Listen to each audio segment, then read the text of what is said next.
Bom dia. Depois de um domingo de celebração, né? Domingo passado estivemos aqui, como o Daniel falou, um momento muito bacana, gostei bastante, né? Isso até me incentivou a pensar na possibilidade, até falei com o Felipe da Mata, que não está aqui com a gente, eu começar a iniciar uma trilha de corrida também. Eu fiquei empolgado, né? Parei algumas vezes, que o fôlego não foi suficiente, né? Mas foi um tempo muito agradável de partilha entre nós, de conversas, de celebração, né? De ver as pessoas, né? Alguns com os filhos caminhando. Isso foi um momento muito especial de celebração, né? De uma caminhada, de uma corrida, né? Algo diferente que talvez você nunca tenha vivenciado, nunca tenha visto. Esse momento celebrativo da Igreja Batista Videira, mais conhecida como Vide. Então foi um tempo muito bom. Espero que ano que vem, né, Daniel, isso se torne de repente algo repetitivo, bacana, de uma forma mais, de repente, mais mobilizadora, que foi muito mobilizadora. Tivemos aqui uma faixa de 130, 140 pessoas aqui nesse espaço. Depois tomamos café, eu dei uma palavra breve, teve um momento de louvor, então foi muito bacana. Você que não participou na caminhada, na corrida, olha, já se planeja aí ano que vem, que vamos estar aqui juntos, tá? Enquanto família e enquanto comunidade do Reino de Deus. Temos conversado, né, esse período, sobre comunidade, criando conexões saudáveis. E dentro de um país onde as comunicações são comunicações muitas vezes agressivas, onde as vivências dentro das famílias, às vezes também são muito adoecedoras, onde as comunidades religiosas que se propõem a criar um ambiente saudável de espiritualidade, muitas delas têm se perdido dentro do seu discurso e se afastado daquilo que nós entendemos que seja evangelho. Então, este período aí eu separei para estudar mais um pouco, para pesquisar mais um pouco, para pensar mais um pouco sobre comunidades saudáveis. E nós, enquanto Igreja de Jesus, comunidade do Reino de Deus, estamos iniciando essa trilha. E eu quero dizer para você, tenho falado aqui para alguns, que ser pastor desta comunidade tem sido um tempo bem diferente da minha carreira ministerial, diria assim. Eu sou pastor há mais de 20 anos, passei por algumas igrejas, mas esse período de experiência aqui com vocês, né, eu tenho falado para minha família também, que termina acompanhando, se envolvendo no meu ministério, né, também, mas eu tenho falado para eles também, né, o quanto tem sido tranquilo, leve, ser pastor da Vide. Então, eu sempre digo que por você entender que essa comunidade aqui é uma comunidade saudável, é uma comunidade de Jesus, é uma comunidade leve, como disse a Maria, filha da Naíra, uma certa vez para ela, eu já falei isso aqui alguns domingos atrás, ela disse assim: poxa mãe, como a Vide é uma igreja leve, né? Eu fico feliz com isso, porque nós não imprimimos esse peso religioso. Quem imprime o peso religioso não é Jesus. Tá? Quando Jesus disse: vinde a mim todos vós que estáis cansados e sobrecarregados, Jesus estava se referindo ao peso religioso, ao fardo religioso, e não estava se referindo à espiritualidade. E eu digo ainda que a religiosidade precisa estar a serviço da espiritualidade. A religiosidade precisa inclusive ser escrava da espiritualidade. Então esse ambiente aqui é um ambiente que eu gosto. E se eu sou pastor há mais de 20 anos, é porque isso para mim não é fardo, isso é momento de trilha com Jesus e a oportunidade de servir uns aos outros. Então eu amo a Vide. Eu amo a Vide pela proposta dela, eu amo a Vide pelo propósito dela de ser uma igreja bíblica, contemporânea, focada em Jesus. Mas eu reconheço, por mais que eu veja que nós estamos aqui, eu diria, tentando viver um evangelho mais genuíno de Jesus, um evangelho mais prático, no sentido das relações comunitárias, eu percebo quanto ainda a gente precisa crescer. E se a gente não tiver esta concepção, que precisamos crescer, que precisamos, enquanto comunidade de Jesus, crescer nas relações uns com os outros, crescer na relação com Jesus, a gente já chegou ao fim da comunidade. E que bom que eu e certamente você compreende a vida enquanto comunidade do reino de Deus de uma trilha permanente de crescimento, de aprendizado com Jesus. E é preciso, inclusive, ser tolerante com a nossa comunidade. Porque essa comunidade não é uma comunidade perfeita. Essa comunidade não é uma comunidade que se propõe a ser a legítima religião, a legítima pregadora do Evangelho aqui no Brasil. Nós não nos propomos para isso. Queremos nos nossos erros, nas nossas dificuldades, nas nossas quedas, ser comunidade do reino de Deus. Por isso que nós entendemos a importância de sermos essa comunidade que cria ambientes saudáveis. E aí eu queria que você abrisse sua Bíblia em Filipenses capítulo 2, versos de 1 a 4. Eu vou ler de uma versão diferente, que talvez você não conheça essa versão, é uma versão, a Bíblia, a mensagem, para que você possa... para que eu possa te ajudar, na verdade, a entender melhor esse texto bíblico, tá? Eu, inclusive, defendo a ideia que você precisa ter diversas versões, ou no seu celular, ou na sua casa, através da Bíblia física, tá? Para que você possa compreender, passear pelo texto e ter uma compreensão mais equilibrada, madura do texto bíblico. Então, o que é que diz o texto aí? Portanto, essa versão, a Bíblia Mensagem? Ah, não, tudo bem, então vou ler aqui, tá? Se vocês receberam algo bom para seguir a Cristo, se o amor dele fez alguma diferença na vida de vocês, se estar numa comunidade do Espírito significa algo para vocês, obrigado, Bate. Se vocês têm um coração, se vocês se importam uns com os outros, façam-me um favor, concordem um com o outro, amem um ao outro, sejam amigos de verdade, não joguem sujo, não bajulem ninguém só para conseguir o que desejam, ponham o interesse próprio de lado e ajudem os outros em sua jornada. Não fiquem obcecados em tirar vantagem. Esqueçam-se de vocês o suficiente para estender a mão e ajudar. É interessante como Paulo discorre sobre esse texto. E se você falar assim... mas será que ele estava desconfiado desta comunidade? Será que Paulo ele olhava para essa comunidade com temor de não, de repente, desenvolver, de não conseguir viver o Evangelho de Jesus? Se você pensar assim, você está no caminho contrário. Porque se você pegar o capítulo 1 do livro de Filipenses, você vai compreender, ter uma compreensão totalmente diferente, que vai cair nesta compreensão do capítulo 2. Então, quando Paulo está usando a palavra si, é um discurso retórico. O que seria um discurso retórico?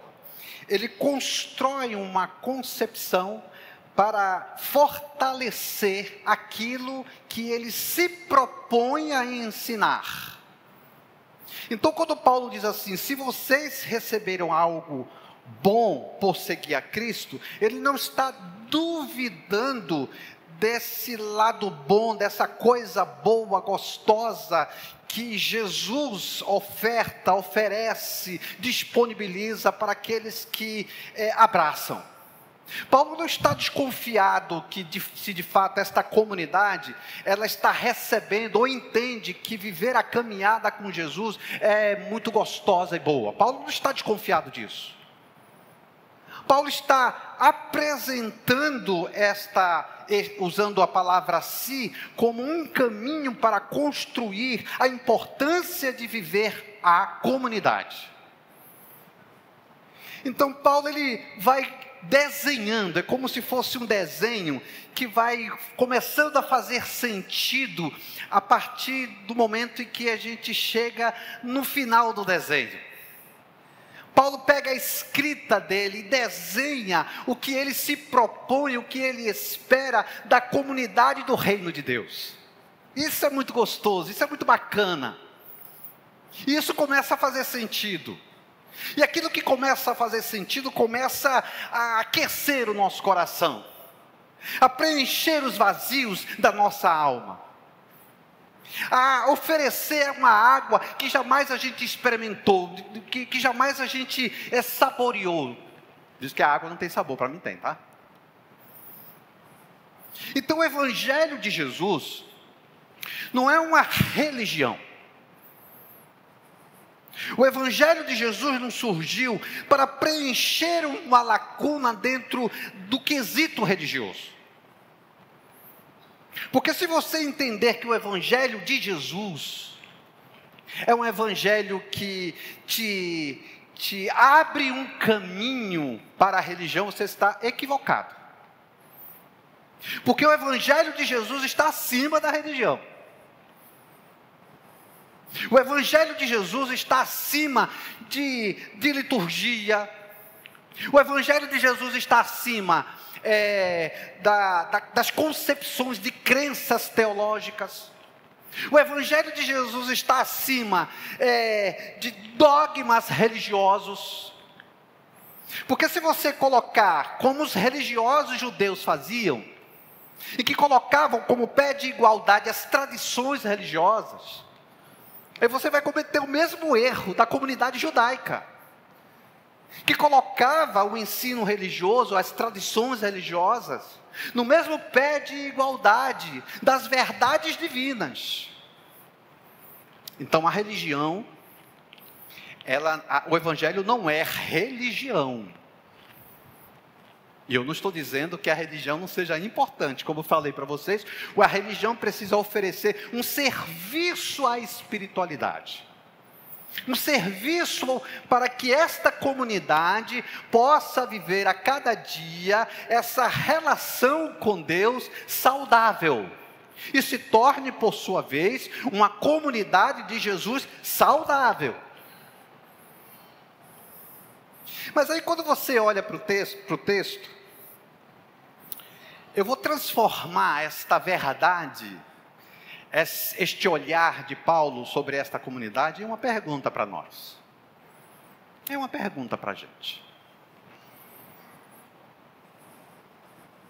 Vocês receberam algo bom por seguir a Cristo?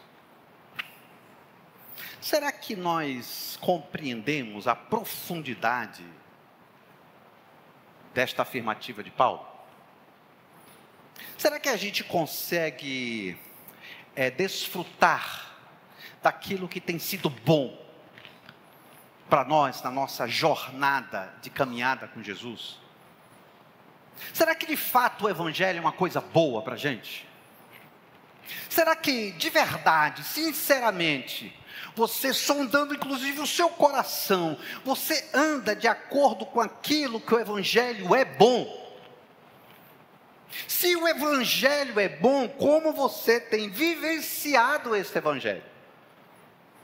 Se o Evangelho é tão bom, que mudanças na sua vida têm acontecido a partir do Evangelho? Se você entende que o Evangelho é bom, e tem sido bom para você, como este Evangelho, ele se apresenta nas suas relações com o seu esposo, com a sua esposa, com o seu filho, com a sua comunidade de fé, no seu trabalho. Como isso se manifesta? Se o Evangelho é bom, o que de fato, na sua vida, quando as pessoas olham para você, enxergam? Quando as pessoas olham para mim e enxergam, o que é que as pessoas enxergam do Evangelho em mim?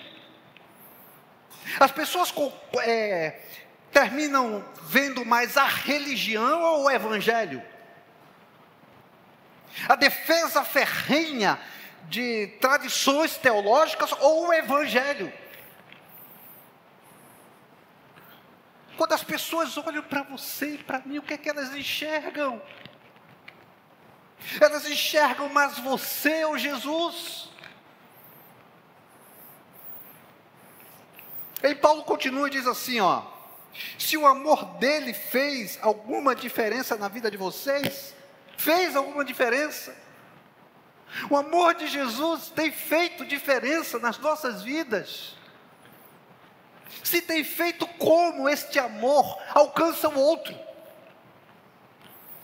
Como este amor se apresenta nas nossas relações? Temos vivido este amor de Jesus?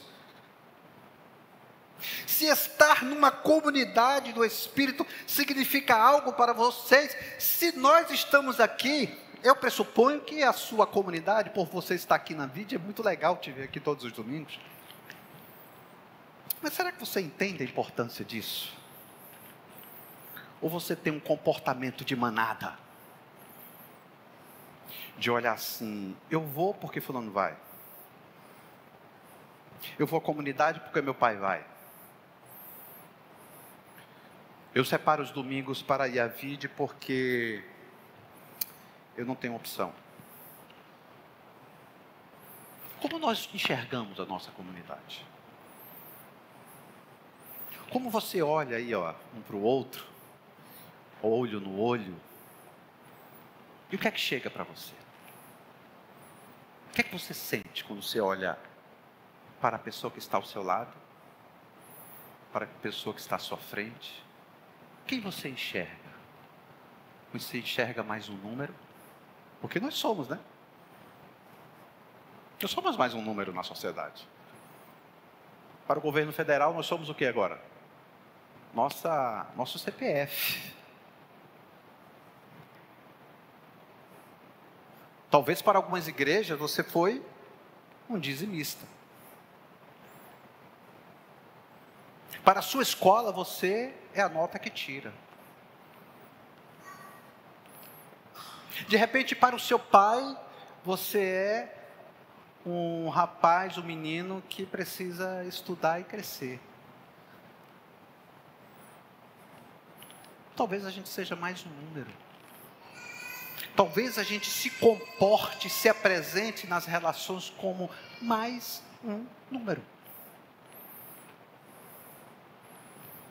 Então, como esse amor de Jesus se apresenta nas nossas relações? Se vocês têm um coração, e aqui o coração se trata de afeto, se você tem afeto, as nossas relações são relações de afeto. Quando eu olho, eu sinto algo, quando eu olho para alguém, que essa pessoa vive a caminhada de Jesus comigo, ou tenta viver como eu tento viver a caminhada de Jesus. Puxa, como eu me importo com essa pessoa. Nós somos movidos pelos nossos afetos comunitários aqui. A nossa comunidade vive as relações de afeto. Quando você fala, escuta sobre alguém, ou aqui dentro ou fora, você entende que você precisa viver as relações de afeto com as pessoas.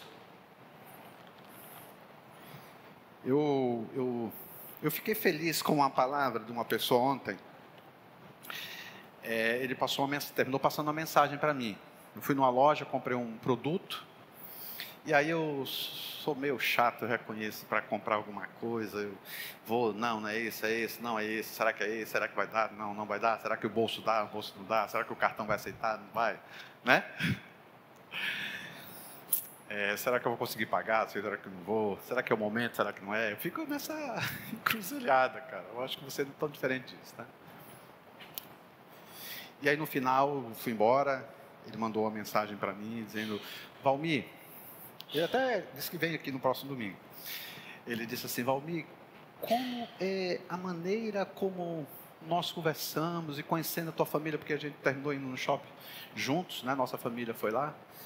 Aí ele disse assim para mim, puxa vida, como você e a sua família transmitem tanta leveza. E às vezes eu não me reconheço tão leve assim. Eu não estou falando isso para você, que eu estou dizendo para você assim, Valmir é um cara sempre leve. Minha família sabe disso. Mas eu fiquei feliz. Porque as nossas relações precisam ser relações de afeto. O que deve unir as nossas relações, eu tenho falado aqui, é esta relação que passamos por Jesus, e quando a gente passa por Jesus, inevitavelmente a nossa relação com o outro se transforma em afeto. Então as diferenças não podem romper este afeto. O que você pensa politicamente não pode romper esta relação de afeto. O que você pensa, de repente, teologicamente, acerca de Deus, não pode romper este afeto. Porque Jesus, inclusive, eu tenho falado aqui, amou até Judas, cara. Então, as nossas relações não podem haver divisões. Inclusive, Paulo, mais na frente, vai dizer, sem partidarismo, sem igreja partida, sem igreja dividida, sem igreja separada, sem comunidade distante. É isso que Paulo discorre depois do texto aqui dos versículos 4. O que é que nos separa? Nada poderia nos separar, porque nem nossa relação com Deus é rompida. Porque Paulo vai dizer, inclusive, que nada nos separará do amor de Cristo que está nele. Então nada pode separar a gente. Podemos ter diferenças, podemos discordar, podemos, porque o Evangelho nos traz leveza. Então quando eu penso em comunidade, pesquisando, eu fui buscar o significado etimológico da palavra comunidade. De comunidade vem de comunis. Comunis, que significa o quê? Obrigatoriedade, dever e serviço. Com, juntos, munis, serviço. Comunis significa a comunidade que serve.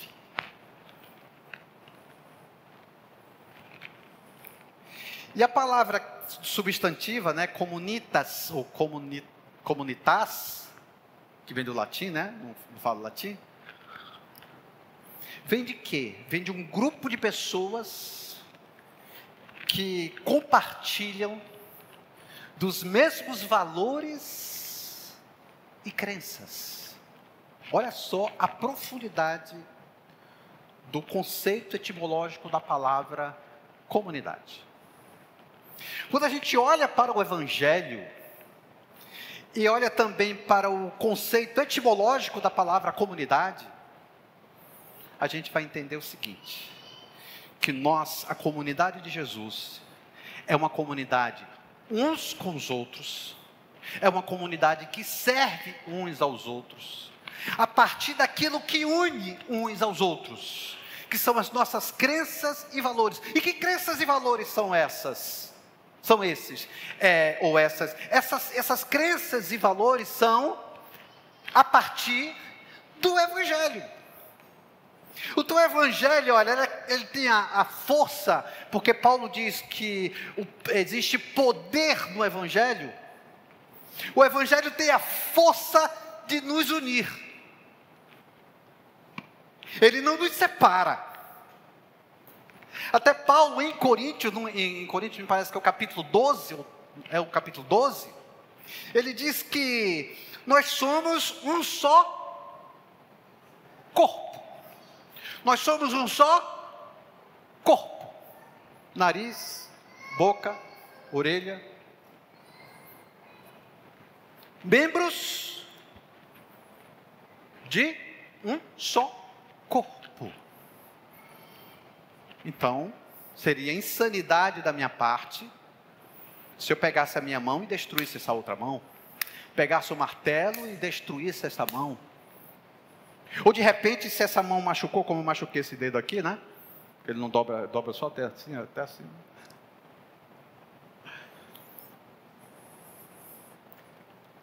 Eu pegasse esse dedo e não cuidasse desse dedo. Ele faz parte do meu corpo. Ele é importante para o meu corpo. Ele faz parte, ele é parte integrante do meu corpo. Eu preciso cuidar dele.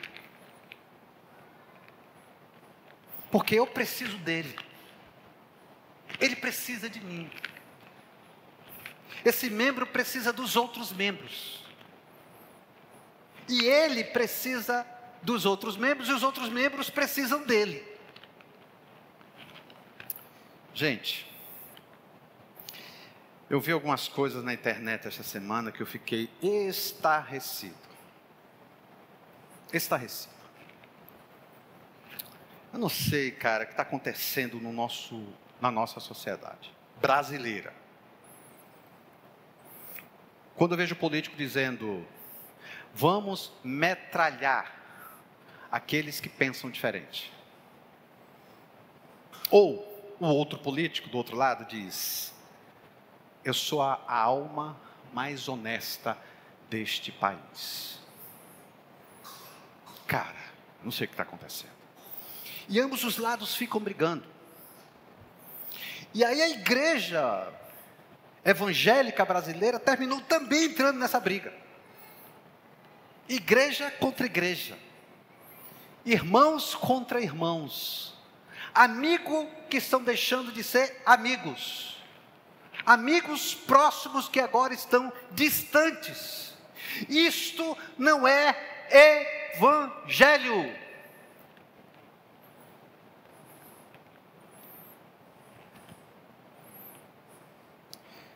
Aí eu tenho acompanhado a internet.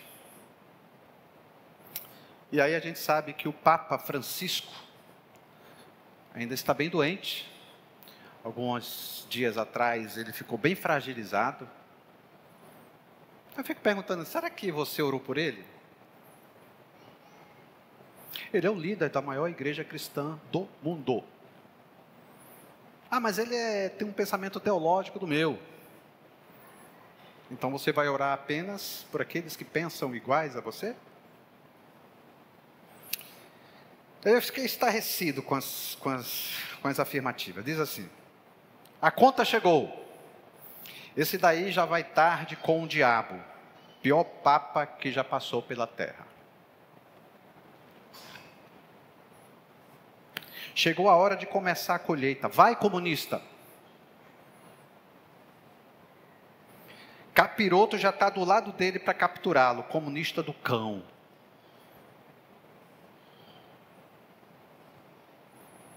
Que não falte força para o demônio vir buscá-lo.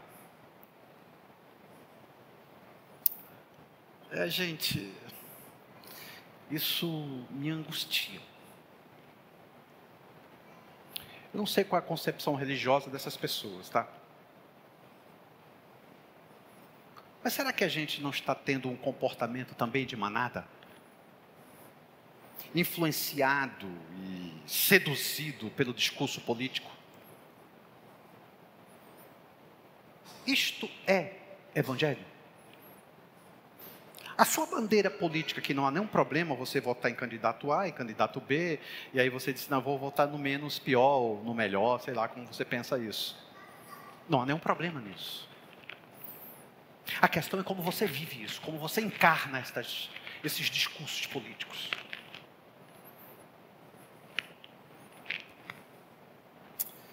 E aí eu fico pensando, será que nós estamos vivendo o evangelho genuíno?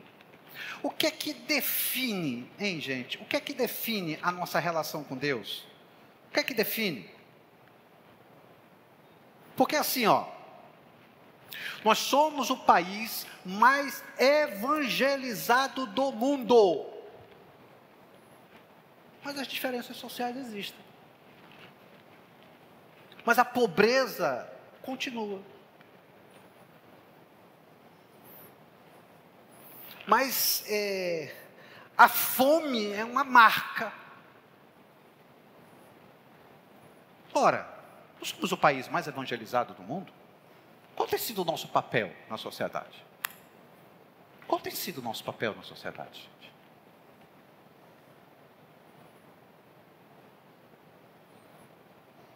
Eu tendo uma reunião com a rede, na sexta-feira à noite, eu lembrei da história de José. José, o nome dele é José mesmo, tá? Eu fui pastor de uma igreja na Cidade Velha.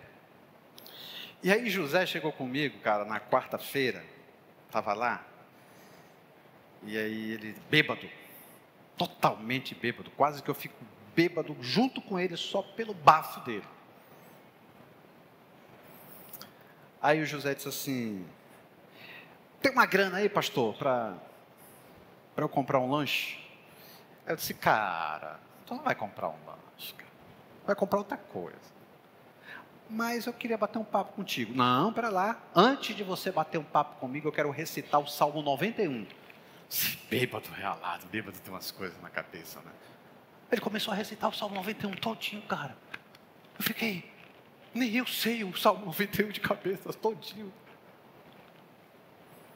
E o José disse assim, no final do capítulo 91, ele disse: agora ore por mim que eu quero firmar um compromisso com Jesus. Aí eu disse: só comigo, continua bêbado. Aí eu orei por ele, assim meio sem fé, né? Aí eu disse: vamos tomar um café aqui. Aí eu levei ele lá para a cozinha, nós tomamos um café, eu fiz um pãozinho com ele, com o que tinha lá, tal, a gente comeu, sentou. José foi embora e disse: pastor, domingo eu estou aqui. Continua bêbado. E o José foi lá, cara, no domingo à noite, todo arrumadinho, cheiroso. Aí ele era de uma outra comunidade, né? Ele dizia: a paz do Senhor, pastor. Aí eu: a paz do Senhor, meu irmão. E aí a gente começou a se envolver com a história de José. José nunca teve energia elétrica na sua casa. Nunca. Nunca soube que era acender um interruptor para ter luz na casa dele. E aí a gente sabe disso porque a gente foi lá na casa dele. E aí eu reuni algumas pessoas, fomos colocar energia na casa de José. Nós colocamos energia na casa de José. José não tinha geladeira, uma pessoa lá comprou uma geladeira e entregou uma geladeira seminova para o José. José não tinha cama, aí nós fomos lá e entregamos uma cama para o José. José tinha aquele que ele era carroça, como é o nome? Aquele faz frete, né? E as rodas da carrocinha do José estavam quebradas, estavam destruídas. Nós fomos lá e compramos 2 rodas para a carrocinha do José. Aí a gente teve a ideia: não, vamos dar um celular simples para o José atender. Boa tarde, frete urgente, à disposição. E demos um celular para o José. Cara, o José mudou a vida dele. O José fez um compromisso com Jesus. E o José teve a sua vida integralmente mudada. O Evangelho que nós abraçamos, que nós vivemos, que nós anunciamos, que nós internalizamos como verdade de Deus, precisa mudar as nossas vidas e a vida das pessoas. Só assim seremos comunidade do reino de Deus. Só seremos comunidade do reino de Deus, irmãos, quando nós vivermos esta relação de amor uns com os outros, sem separação, sem divisão, mas caminhando juntos, abraçados, porque este é o Evangelho de Jesus. É que eu quero já terminar aqui, porque tem umas coisas aqui, mas vou deixar para um próximo domingo. Eu queria finalizar já aqui, falando de um texto bíblico, Mateus, capítulo 24, 12, se vocês quiserem colocar aqui, Mateus 24, 12, pode ser nessa versão aí mesmo. O pecado aumentará e o amor de muitos esfriará. A marca de uma comunidade do reino de Deus não está centrada na capacidade dela apenas em defender as suas convicções teológicas. Não está. Porque se assim fosse, o país mais evangelizado do mundo já tinha mudado muita coisa na nossa sociedade. Inclusive discursos como esse. Que de repente algumas pessoas que se dizem seguidoras de Jesus,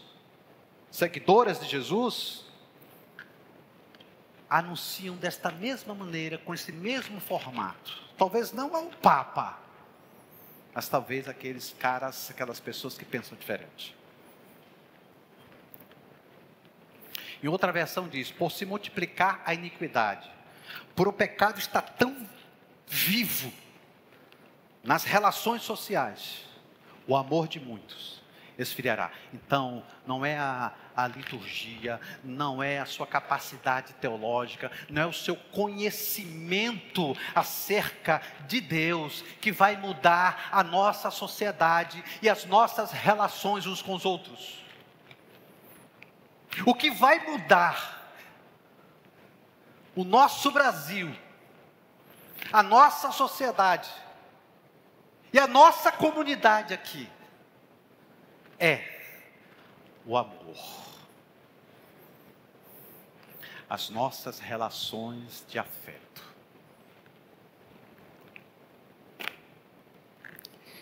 Tem uma música de Belchior que eu vou ler aqui para vocês. Quantos conhecem aqui o cantor, compositor Belchior? A maioria conhece aqui. Diz assim. O pessoal da música já pode vir para cá, tá? Eu estou lembrado da ceia também. Minha dor é perceber que apesar de termos feito tudo que fizemos, ainda somos os mesmos e vivemos. Ainda somos os mesmos e vivemos, como os nossos pais. Nossos ídolos ainda são os mesmos e as aparências não enganam não. Você diz que depois deles não apareceu mais ninguém. Você pode até dizer que eu estou por fora ou então que eu estou inventando. Mas eu estou inventando. Mas é você que ama o passado e que não vê. É você que ama o passado que não vê. Que o novo sempre vem. E hoje eu sei, que quem me deu a ideia de uma nova consciência e juventude, está em casa, guardado por Deus, contando os seus metais. Minha dor é perceber que apesar de termos feito tudo que fizemos, ainda somos os mesmos e vivemos. Ainda somos os mesmos e vivemos. Ainda somos os mesmos e vivemos como os nossos pais. Eu discordo dessa música do Belchior. Sabe por quê? Porque nós não somos os mesmos como os nossos pais. Somos piores do que os nossos pais. A sociedade do presente é pior do que a sociedade do passado. As relações do passado são mais sãs do que as relações do presente. A tolerância do passado é muito mais presente, e a marca da nossa sociedade hoje se chama intolerância. Intolerância religiosa, intolerância política, intolerância de gênero, intolerância teológica. Não somos como os nossos pais, somos piores do que os nossos pais. Mas tem uma coisa que me dá energia e força, e isso se chama fé e esperança no Deus que pode mudar a nossa história. do Deus que a partir daquilo que Ele realizou, das boas novas, do Evangelho, que chega com o mesmo formato de Jesus, que não mudou absolutamente nada, está hoje nos convidando para viver uma experiência genuína com Jesus. E aí eu queria que você curvasse sua cabeça. Nós vamos orar. Enquanto o pessoal já pode tocar aqui, tá? Eu quero orar por você porque eu entendo que o Evangelho muda a vida das pessoas. E se eu estou aqui, é porque eu acredito nisso. Que comunidade você quer construir juntamente conosco? Que tipo de comunidade você sonha para você? E o que você está fazendo para que nós sejamos uma comunidade saudável? Como são estabelecidas as relações uns com os outros? Como você estabelece a amizade? Como você firma e mantém esta amizade? Porque o reino de Deus é um reino de amigos. Senhor Deus e Pai, louvamos o Teu nome, Senhor, porque o Teu Evangelho, ele não muda. E ele continua sendo a força através das boas notícias de Jesus. Queremos ser uma comunidade saudável, de relações saudáveis, de conexões saudáveis. Nos ajuda neste sentido, Senhor. Nós não queremos ser os mesmos. Não queremos ser os mesmos. Não queremos também repetir a história dos nossos pais ou a história da nossa sociedade do passado.